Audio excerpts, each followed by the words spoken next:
Como transformar algo que possa ser, a princípio, extremamente difícil de fazer em algo fácil?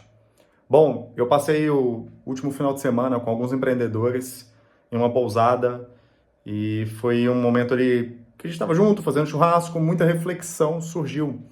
E eu tenho um amigo especificamente, que esse amigo ele tem uma empresa com um faturamento de múltiplos, 8 dígitos por ano. É uma empresa avaliada já em 9 dígitos de valuation, então é uma empresa, assim, extremamente bem posicionada no mercado. E, bom, esse brother, eu estava conversando com ele sobre como ele se mantém consistente e mesmo com todos os perrengues que a gente passa como empreendedor e todos os desafios, ele é um cara da minha idade, um cara ali de mais ou menos 30 anos, que toca uma empresa de centenas de pessoas no time e, como eu falei, de um valuation de 9 dígitos, mas com uma pressão muito grande nas costas dele como CEO. Eu perguntei para ele, cara, como é que você faz para não desistir? Como é que você faz para se manter fazendo o que você faz, aguentando todos os desafios? Ele estava me contando de um problema que ele teve que poderia gerar um prejuízo na casa de múltiplos 7 dígitos, um baita prejuízo. E ele estava me contando de quando isso aconteceu, porque enfim, a gente chegou nesse assunto. E bom, simplesmente ele estava ali escovando o dente e aconteceu toda a situação. E aí o diretor financeiro dele ligou para ele e falou, cara, a gente está com esse problema aqui, XYZ, nessa situação, isso pode nos dar um prejuízo aí de alguns milhões, X valor. E ele falou que, não, beleza, tô indo pro escritório aí, chegando aí a gente resolve, e na parte da tarde a gente vai lá conversar com o fulano e tal, pra gente poder ver essa situação. E é isso, e aí ele continuou escovando o dente, e a noiva dele contou que, bom, basicamente ele agiu normalmente como se fosse qualquer outra coisa.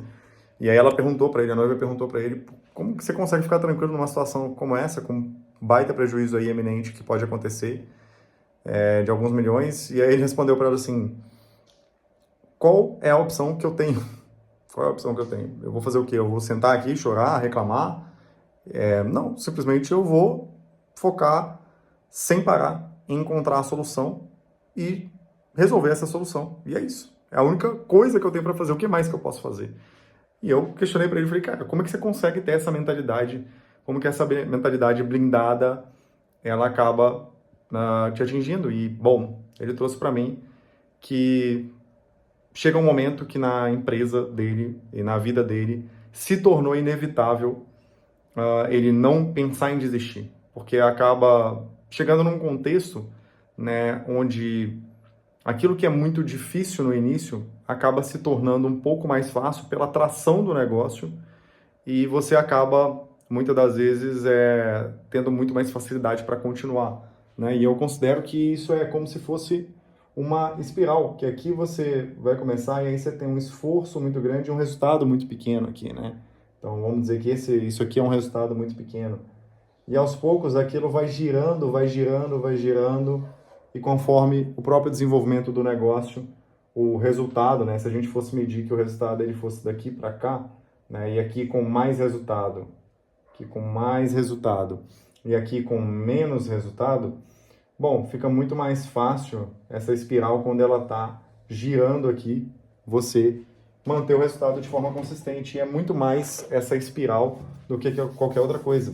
E uma outra coisa que é interessante a gente pensar, né? Eu falo isso em vários vídeos, mas eu acho que é uma correlação que tem com isso daqui, que é o seguinte. Imagina que a gente tem aqui um gráfico, tá? E nesse gráfico a gente tem, basicamente, vamos dizer que a gente tem aqui, nessa linha aqui, nesse eixo aqui, o tempo passando, tá? Então o tempo está passando aqui e o resultado aumentando, tá?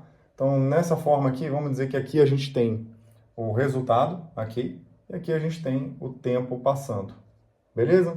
Só que da mesma forma, deixa eu pegar uma caneta de outra cor aqui, da mesma forma, a gente tem aqui, no lado contrário, vou colocar em azul aqui, e praticamente numa forma igual, vamos fingir que esses dois gráficos aqui eles têm uma forma praticamente igual, aqui a gente tem a nossa memória, tá? Então esse M aqui é de memória.